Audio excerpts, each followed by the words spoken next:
Viewers, आज मैं अपने किचन में बहुत ज़बरदस्त किस्म की इंफॉर्मेशन लेकर आई हूँ। इसमें आज मैं आपके साथ जो इन्फॉर्मेशन शेयर करने जा रही हूँ वो लीची के बारे में है। लीची को ना सिर्फ खाया जाता है बल्कि इसके जूस को भी इस्तेमाल किया जाता है। इसका जूस बहुत मज़ेदार यम्मी होता है।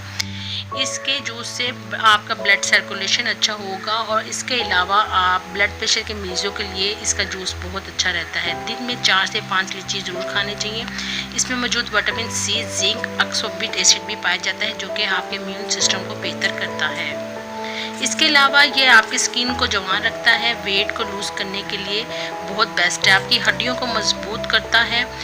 इसके इस्तेमाल से ना सिर्फ आप तरोताज़ा रहते हैं और इससे आपके ब्लड सर्कुलेशन भी बेहतर रहेगी।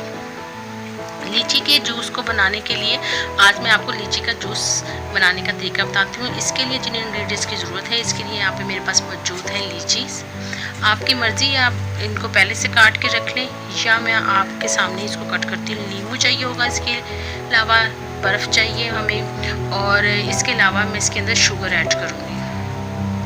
लीची को मैं काट के आपके सामने दिखा रही हूँ कि किस तरह कट करना है। तकरीबन 1 कप के करीब मैंने लीची को रिमूव कर लिया है, इसके स्किन को रिमूव कर लिया मैंने और इसको फिर मैं रिमूव करने के बाद इसके अंदर से गुठली निकाल दूँगी।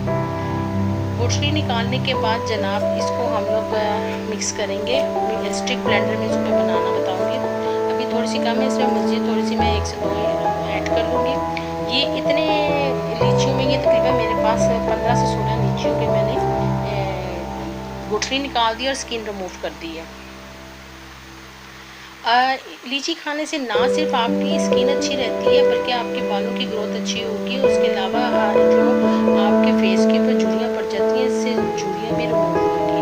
लीची का जो जूस है बहुत ज़बरदस्त यम्मी किस्म का बनता है। बाज़ार से जो आप लोग बनाते और पीते हैं उसमें सेंस वगैरह का इस्तेमाल किया जाता है, बल्कि मैं आपको प्रेफर करूँगी कि आप लोग नेचुरल तरीके के साथ बनाएं और उसी को इस्तेमाल करें। अभी यहाँ पे 1 कप के करीब मैंने लीची को रिमूव कर दिया, इसकी स्किन वगैरह और गुठली का। इसको मैं स्टिक ब्लेंडर में डाल रही हूँ। ये डालने के बाद इसके अंदर मैं डाल दूँगी जनाब, ये मेरे पास 3 से 4 टेबल स्पून शुगर थी, ये ऐड की है और 1 ग्लास मैंने इसके अंदर वाटर ऐड कर दिया।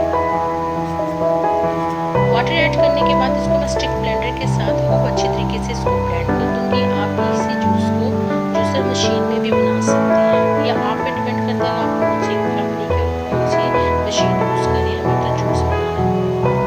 ये बहुत अच्छे तरीके से इनको मिक्स कर रही है, जिसके जितने भी पार्टिकल्स थे बहुत अच्छे तरीके से ये मिक्स हो जाएंगे और एक जूस की शक्ल तैयार कर लेंगे। इसके अंदर मैं साथ ही थोड़े से क्यूब्स ऐड कर रही हूँ। आइस क्यूब्स मैंने इसके अंदर ऐड कर दिए। आइस क्यूब से इसका जो मज़ा और ज़्यादा अच्छा हो जाएगा। ठंडा ठंडा मज़ेदार किस्म का, आप जब गर्मी में ठंडे ठंडे मशरूब पीते हैं तो आपकी गर्मी में थोड़ी सी कमी हो जाती है और आपको अच्छा फील होता है। इसके अलावा आपके मैदे के लिए बहुत ज़बरदस्त है। इसके अलावा आपके डाइजेस्ट सिस्टम को ये जो लीची का शरबत है बहुत ज़्यादा अफेक्ट करता है और आपका जो डाइजेस्ट सिस्टम है उसको भी बूस्ट करता है। जिन लोगों को कब्ज़ वगैरह की शिकायत है वो भी इससे दूर हो जाएगी। इसके अंदर मैं अब थोड़ा सा लेमन को ऐड करूँगी। लेमन का जूस तकरीबन 1 से 2 टेबल स्पून के करीब लेमन ऐड कर दूँगी। लेमन से इसके मज़े में ज़्यादा इजाफा हो जाएगा और ये मज़े का यम्मी ठंडा आप पिएंगे तो आप ज़रूर मुझे कमेंट बॉक्स में बताइएगा आपको ये लीची का जूस कैसा लगा। अब इसके अंदर मैंने ऐड कर दिया जनाब ये नींबू का जूस। अब इसमें मैं ऐड कर दूँगी आपके पास अगर ब्लैक सॉल्ट मौजूद है, काला नमक, तो वो डाल दीजिए। रेगुलर जो